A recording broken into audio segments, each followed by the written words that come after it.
All right, so welcome to a very special edition of Coffee with Marcus and Mark. And as you know, we usually discuss trading, wealth building, and personal finance strategies.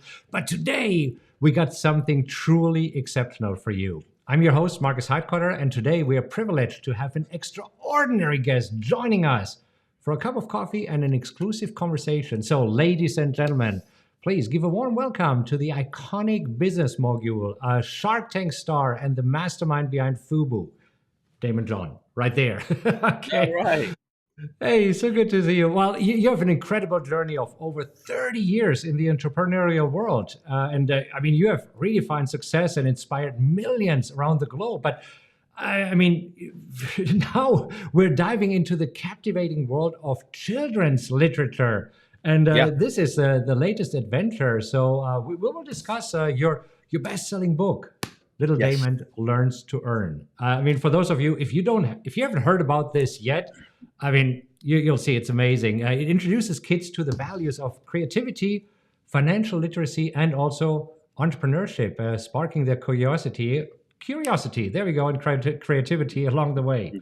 So yeah, let's talk about it. Let's talk about the impact that this book hopefully has on children and parents. And as a special bonus, we're giving away 200 copies of this Look awesome at book, that. as you can see, for free away at the end of the show. So whether you're here and you're an entrepreneur, trader, investor, or proud parent, or just a fan of inspiring success stories, this is an episode that you don't want to miss. So, Daymond, welcome. It's so good to that you found time in your busy schedule to be here for us with a few Are minutes. you kidding me, man? First of all, thank you. Thank you for being part of our Rise Mastermind group. And when we met, and I was sharing with everybody that I wanted to get the book out in his hands as many families and children, you were like, you know what? I want to take 200 because I want to get this out to everybody. So when you ask about why am I doing this and what has been the response, that's the response right there. You know, when I'm putting this book out and stuff, nobody's caring about politics, nobody's caring about religion. All everybody can get together over this and say, whether it's your child or my child or whoever else's child, we know we need this. So it has been great. Thank you so much for having me, and more importantly, thank you for supporting it and not just talking about it, but supporting it, because that's what you're already doing, is supporting people financially with all this knowledge. Right. And you just do it. You're just walking the walk. Now, before we talk more about the book, when we met a few weeks ago, it has just become an international bestseller. Has it? It was an Yeah. international bestseller, right? Yeah, because it hit Amazon. It was on Amazon for about 2 days as the top book in the country, potentially some people will say the world. And so that meant out of all books, any book that even exists. So they would say it's an international bestseller. And then more importantly, you know what I'm excited about? That after that first week, which okay, listen, I have the public stage and I can talk about it for 6 weeks and build it up. But it's been on the New York Times sellers basically for 3 weeks. We just got our numbers last week. We would have been for the fourth or fifth week. I don't know how they do their scheduling, but we surpassed the numbers. Bottom line is the pull through week after week has been people saying, "Wait a minute, wait a minute, wait a minute," and that's the important part. No, that's amazing. So, I mean, I'm curious. What inspired you to write a book about entrepreneurship and financial literacy for children? Well, after 15 years of Shark Tank, I see, and after, many years of being an investor, and as well as many years of being somebody who was not financially literate and failing consistently. And when I start to home in, I always go to what is the core of the problem or the core of the situation. There's always been a lack of financial intelligence, whether myself or when I see people on Shark Tank making decisions that they're on Shark Tank because they made financially wrong moves, or once I give them the money they still do. And it just basically kept going.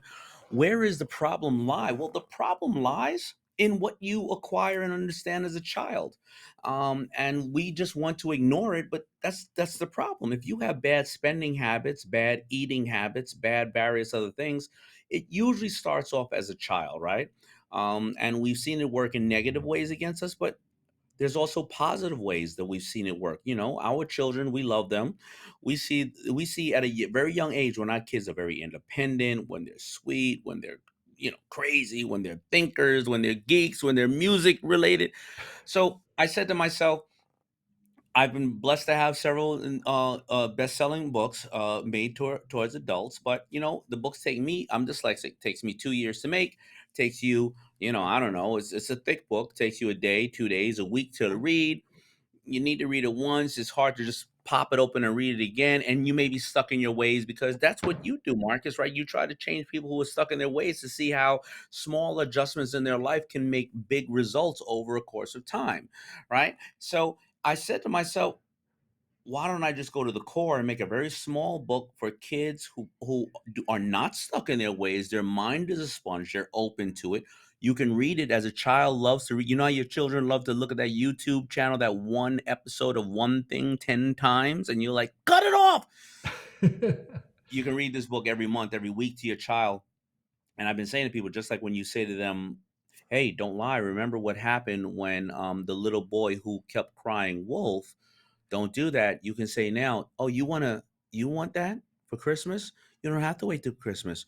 What did little Damon and his friends do to get it whenever he wanted or she wanted it? And that's why I created the book.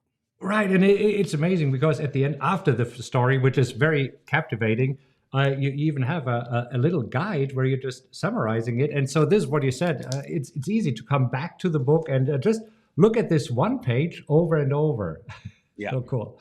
So, I mean, one of the questions is that I have is how can parents and educators support in the development of an entrepreneurial mindset? Because getting the book is fantastic. That's cool. But it doesn't end there. I mean, this is the starter, right? I mean, this is how you envision it as a starter, a mindset, a conversation starter to just get children and hopefully also parents and educators thinking differently. Yeah, I think financial intelligence is just like any other form of discipline that parents can do, and I'll give you two or three things that are maybe they're not in the book. So what I like to do with my godchildren is every single birthday or Christmas, I buy them a toy. Right? I have a 6 year old godson. I buy him a toy, and he likes Tonka trucks. Let's say argument's sake, so I buy him a Caterpillar truck, right, a little small one. But I also buy him $100 worth of Caterpillar stock. I take a picture with him and the truck and the stock, and you don't have to worry if they're issuing physical stocks. You could just take a picture of it on your iPhone, blow it up, print it out where the stock is today, Right. and take a picture of him. Now, imagine if I gave him the stock. He's 6 years old. He'd look at that piece of paper and go, "What the hell? What am I supposed to draw on this? Who cares about them? Am I supposed to wipe my butt with this?" But I take a picture of him and the stock. I put it in a folder. I put it in a photo album. Oh, I do it for wow. Christmas. Something else. My daughter, she loves Frozen dolls. Can a Frozen doll? A share of Disney. And what happens? This is a long haul, a long play. But in 10 years, when he's 15 or 16 years old, he's going to have 10. He's going to have 20 stocks, right? And those stocks probably, if you do the number, those stocks could be anywhere from, I don't know, $4,000 to $8,000. And I'm Right. going to say, where are those toys right now? How much are they worth? I'm sure he probably won't even have the toys, Right. and those stocks are gonna be worth 6, 7, $8,000. These are little things to just do because you'll have the pictures of the toys and those special times. However, you know what I realized recently? My godson, who I bought something for, Disney share, every quarter when they paid their dividends, he actually got. Wait a minute! I got a piece of mail, and the mail had his name on it, even though it had 10 cents or 25 cents on it. He started to anticipate his royalty slash dividend slash whatever you want to call it. That is training them. Yeah, I mean, this is great. And especially as you said, it's a long game. We're not looking here for a get rich quick thing, right? I mean, you know it based on your business experience. All these tricks and gimmicks, they usually don't work, or if they work, only for a short time, right? But as you said, investing the smart way for the long term, that's the way to go. But let me give you one other one that I did and I posted recently. But this is another long game one. So I tell my I tell my little girl, my daughter, she's 7 as well. I say, hey, you know what? Every year we're going to open up your piggy bank and we are going to look at your money, what we're going to do. So this year she had $300. And I understand that's a lot of money for a lot of people, but the tooth fairy these days are giving 40s and 50s. I don't know, for each tooth. Inflation I is real. Yeah, I got $2.25 for all my teeth and my tonsils. So it's fine. We open it up, $300. So I said to her, baby, remember, and I always say this, every time we're out there, remember, when you have $3, $3,000, $3 million, $3 billion, here's how you spend it. The first dollar goes to what you have to pay for, mortgage, rent, whatever, to live. The second dollar is always an investment. What is an investment, little girl? An investment can be in your education. An investment can be in a public company. An investment can be into your own idea or a concept. And if it is a business you want to create, a business does two things, and usually it's one. A business usually solves a problem or brings somebody joy. But if you solve a problem, you'll always bring somebody joy. I don't care if the problem is I just came home from work and I wanted just a glass of wine to relax. You solve the problem, right? No matter what. And number three is we're going to put this money. This is what you would like to have, but do not have to have. And if you don't spend all of it, that goes back in number two. What does number two eventually do? Number two usually overflows into one and three if you do it the right way. But a lot of people, what we do? We work very hard. We want to celebrate. We want to do a lot of things. So what do? We go and do number three as number one. We never get to number two, and thank God you're here to show people and help families get to number two and stay on number two. And when we don't get to number two, what do we have? Well, we pay number one last, and then when we pay number one last, well, now we start taking that out on our credit cards and whatever cases, and it corrodes everything. So I take the $300. We split the first 100. All right, baby, you got to give this to mommy and daddy to help us live and rent and do this around the house. She looks at me like, who gives a shit? Whatever, as any kid does. Like when you tell your kids, you know how hard I work for this money, they really want to go, no, and I don't care. I just came into this world and you were working already. No problem. Number two, what do you want? Daddy, I want to solve a problem. We live on the beach. I want to put seashells in a glass, and I want to be able to give that and or sell that. I want to bring somebody joy. Okay, let's go to Michael's. We buy $100 worth of these bottles. We buy 30 bottles, and she's ready to do that. And number three, she goes and she says, I said, you can get anything you want. I want a pet. What do you want? A giraffe. Can't fit that in the house, but we finally negotiated down to a beta fish. We go to the store, pick up the beta fish. I show her the beta fish when she gets home, and I say, baby, money just bought you freedom. She said, what do you mean? You did not have to wait for Christmas for this. You did not have to wait for your birthday. You did not have to tell me, and I come home with any fish you want. You pick this fish, and that's what money does. It buys you freedom, and freedom is whatever that means. Going out to dinner with your friends, not having to work this place, travel the world, Right. whatever it is, that's freedom. We go to number two. She had 15 bottles out of the 30 that she wanted to give away. Honey, that's not a business. That's called a bankruptcy. So you cannot do that. Let's allocate how many bottles you can give away, which could be tides, which could be charity. So we decided we can give away 5 bottles out of the 25, but if you sell the other out of the 30, if you sell the rest, what you will do is have enough to then go and buy 60 and then be able to give away 10. I don't need to tell you, you're pretty good at math, how that worked out. And bottom line is, the end of the day, now she understands financial intelligence, but she's only going to keep understanding it if we do it every year.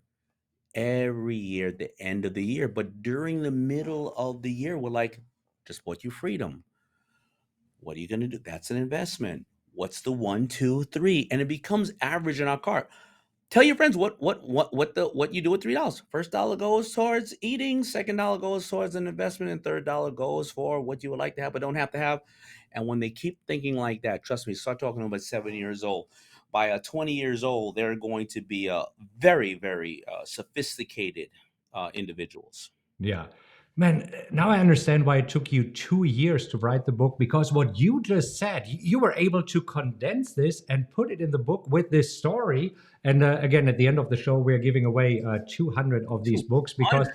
that's exactly what you said. I mean, solving a problem and bringing joy. And I mean, I read the book several times, but now I'm getting it. And I think this is where you did a great job of just condensing it into a little story. But there's so Yeah. many concepts packed into this. It's just amazing. Oh, you know, another thing in this in the book that it's a important concept is that you don't need money to make money. You need to work with the people and the things that you have at your disposal. So little Damon and his crew, they don't start a business and it works out at first. Of course, the Right. business has to fail. Damon has to realize that the business is not doing well. And when little Damon and his friends, become successful, it reminds me of when I got together with three of my friends and created something called FUBU. Or I got together and sat on a panel with four of my friends, and it became a 15-year running show that has changed the landscape of families thinking about business and things on a show called Shark Tank, and utilizing friends and people around you because as an entrepreneur, it is a team sport, right? And at the end, not Damon makes the money, everybody makes enough to go, and you got to respect in that book that everybody in there goes to get what they want with their money at the end.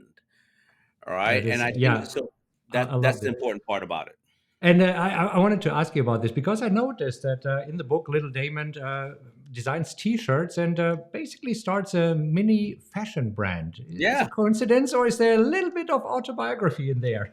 Oh no, it's 100%. It's a little bit of an autobiography because I can only relate to things that I have experienced, and that's why I think that the book is really an extension of me. But more importantly, this book is a conversation, and it has been, I have several hundred educators behind me that I go and lean on about things. And the reason why I wrote this book is I'm calling this my three-peat of Michael Jordan. FUBU, thank God it helped so many people and changed people's minds and empower people. Shark Tank, but this one is I want to break the narrative in this country of people thinking that you need to have financial intelligence when you take accounting or business at 18 or 20 years old. It's too late. Then you've already acquired $700,000 or $500,000 worth of student debt, and now we're going to teach you about money. Money is something that you talk about. You're taught about every single day on how to be more proficient with, just like your nutrition, just like everything else. And I want this book, as it has now become a New York Times bestseller, I want parents, celebrities,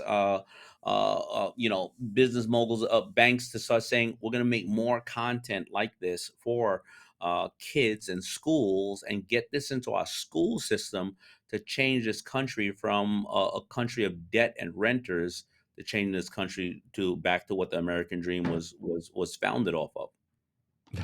Well, I was just about to ask you what is your vision, but you already mentioned it. Now, this book, what would you say? What is the perfect age to get started? Is it? I mean, I read it and I thought, you know what? If you have a child that is 3 or 4 years old, it's already the perfect book. Is this what you envisioned when you were Yeah. writing this book? Yeah, I think four is really the perfect age because by four, the child will love this book.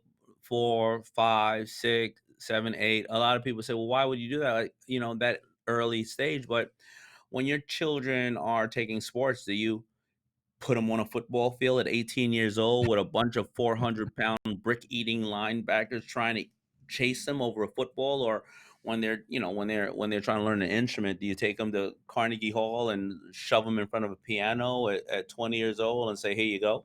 So it is probably best at that age to start, because kids love by repetition. A child will want to read this book 10, 20 times if you Yeah. read it, of course, with animation. And guess what you do after that?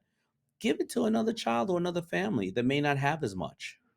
Right, and I mean that's the amazing thing. You make it also very affordable. It's available in pretty much every bookstore, Amazon, wherever Yeah. you go, the book will be there. Right? It's Yes. very easy to get your hands on the book.